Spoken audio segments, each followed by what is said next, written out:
आपको छाँव में रखा, खुद जलता रहा धूप में। आपने तो खुद देखा होगा एक फरिश्ता पिता के रूप में।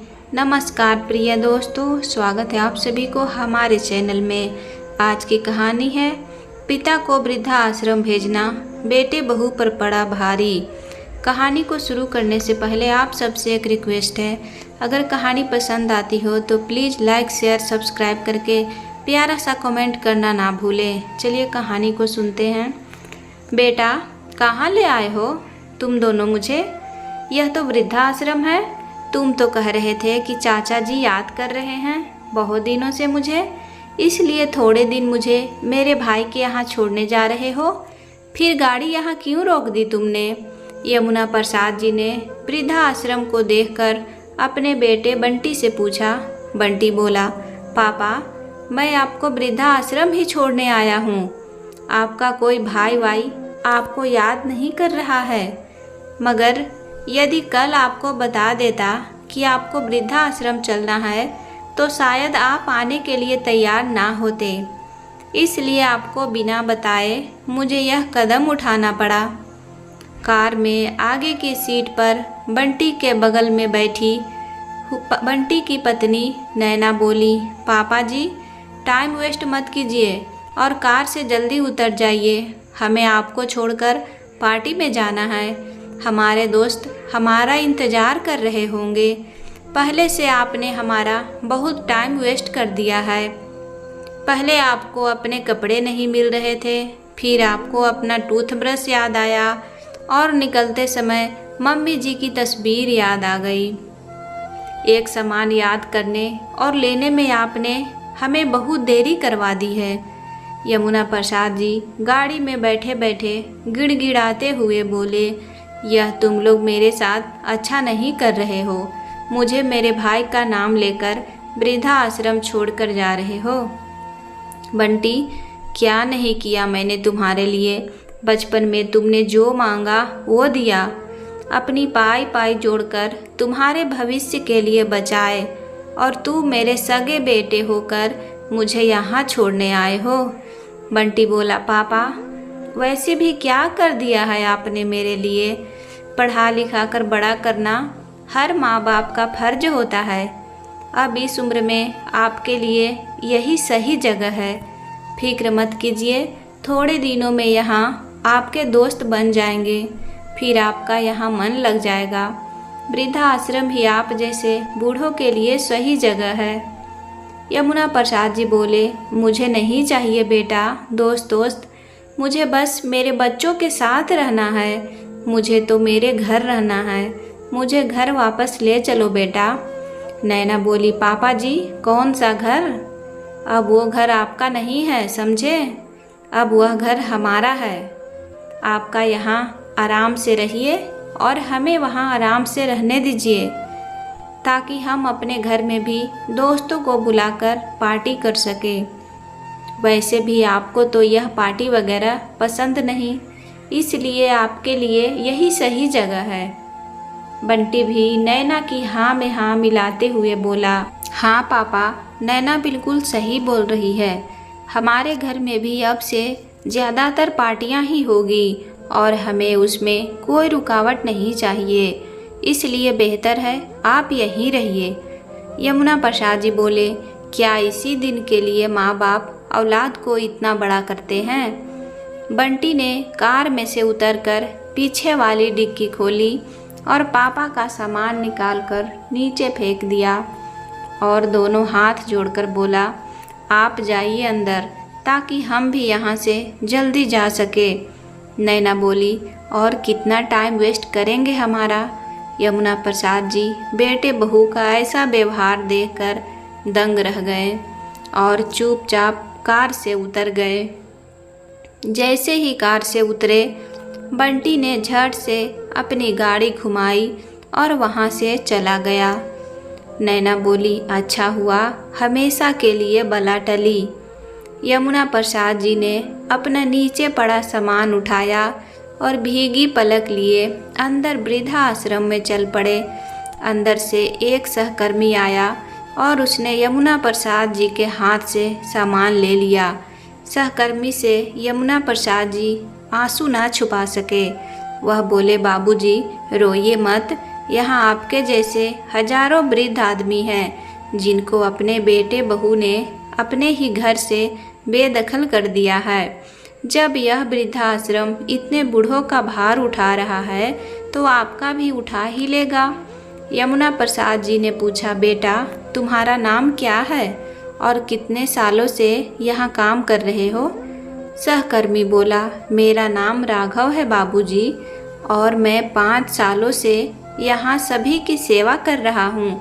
सच कहूँ तो सभी को यहाँ देखकर बहुत दुख होता है और मुझे यह बात सोचने को मजबूर कर देती है कि कैसे कोई अपने ही माँ बाप को वृद्धाश्रम छोड़ सकता है।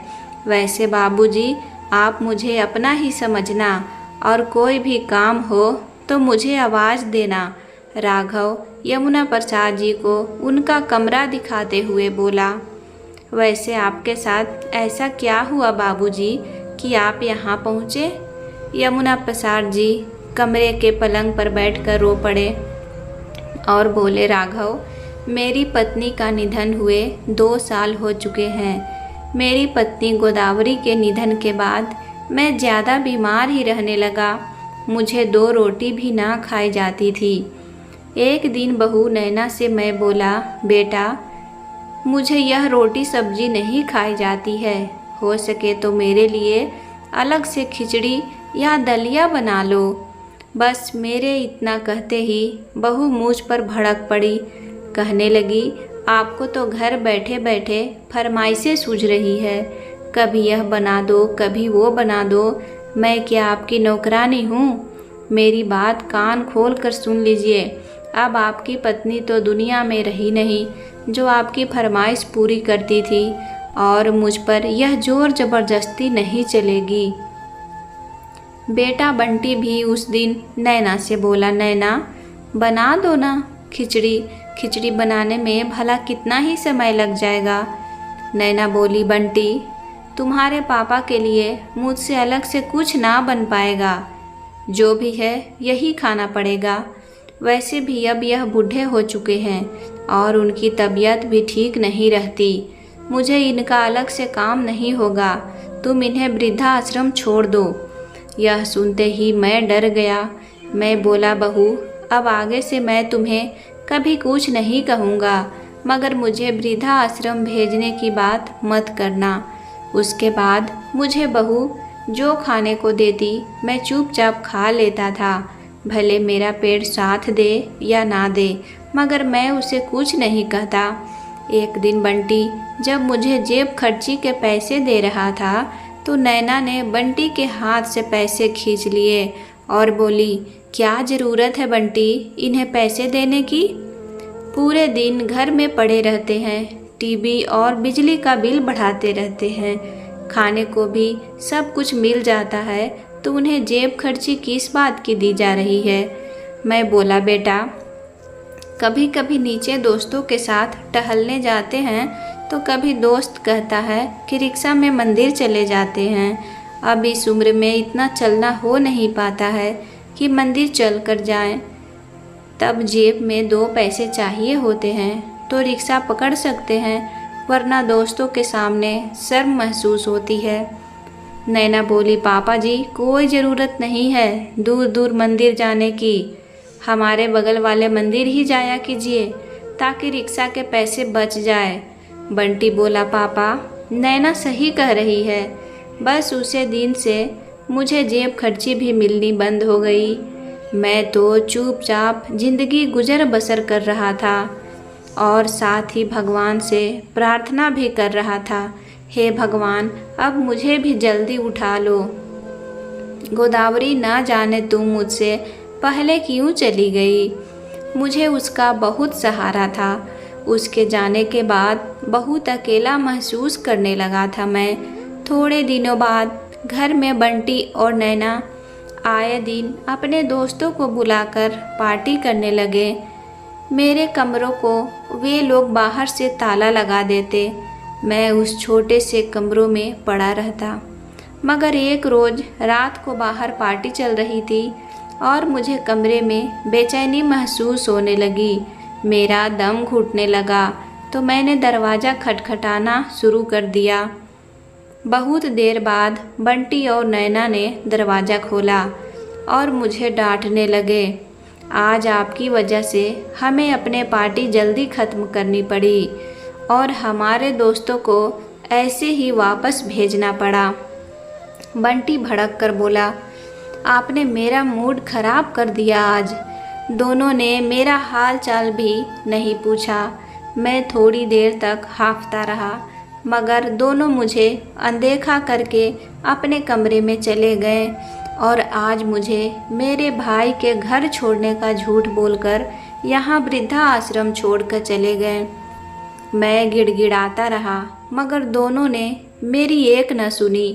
यमुना प्रसाद जी की सारी कहानी सुनकर राघव की आंखें भी नम पड़ गई थी। राघव बोला, बाबूजी, फिर क्यों आप उन लोगों के साथ वापस घर जाना चाहते हो? वे लोग तो आपका ध्यान भी नहीं रखना चाहते।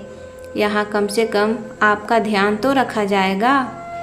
यमुना प्रसाद जी बोले, राघव, उस घर में हमारी यादें जुड़ी है, मेरी और गोदावरी की यादों के सहारे मैं उस घर में भी गुजारा कर लेता और चाहता था कि मेरी अंतिम सांस मेरे घर में पूरी हो, मेरे घर से मेरी अर्थी निकले। इसलिए तो बेटे बहू का यह व्यवहार भी सहन कर रहा था। राघव बोला, बाबूजी, आप चिंता मत कीजिए, आप वहाँ बैठिए, मैं आपके लिए पानी और चाय लेकर आता हूँ।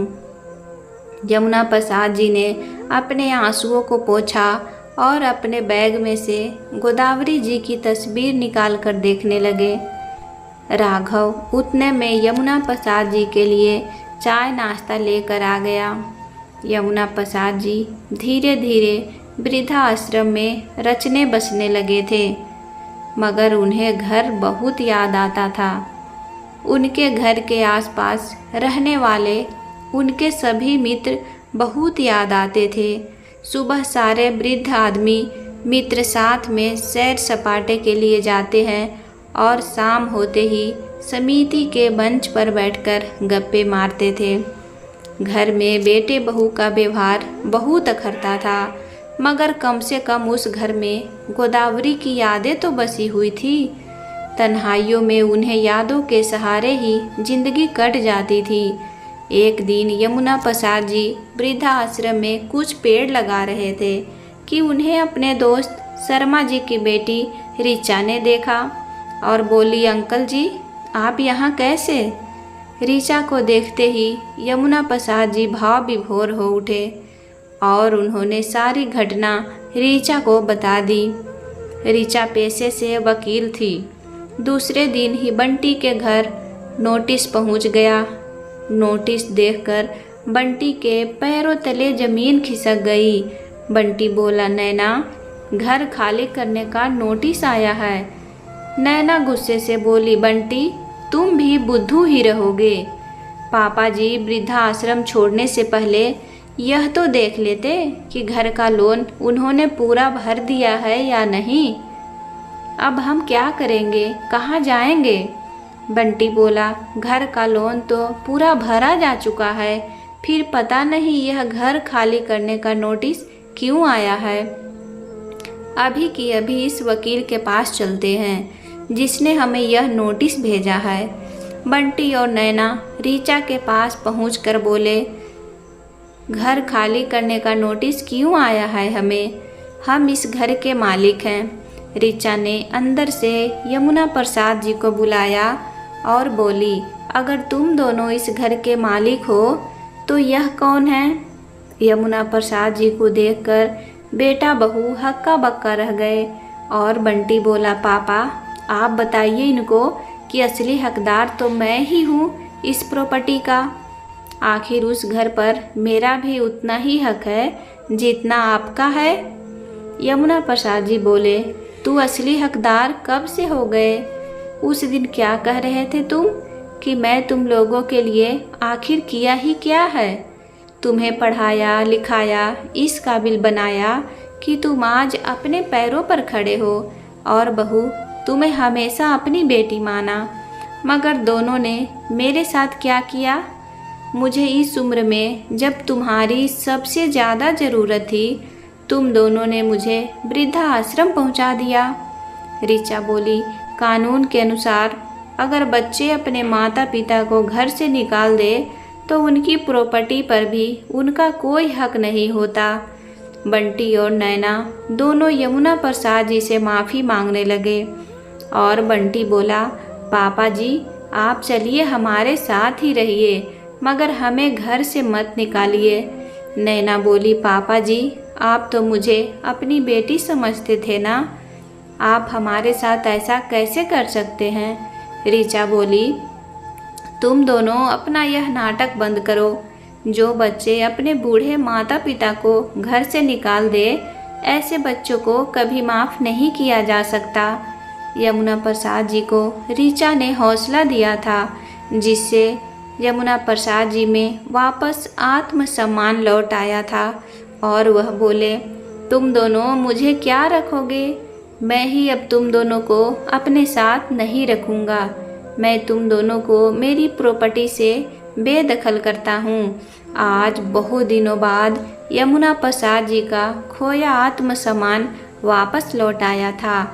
दोस्तों, उम्मीद करती हूँ कि यह कहानी आपको पसंद आई होगी। पसंद आए तो वीडियो को लाइक शेयर सब्सक्राइब करके प्यारा सा कमेंट ज़रूर करें। कहानी को पूरा देखने के लिए दिल से धन्यवाद। Take care, bye bye.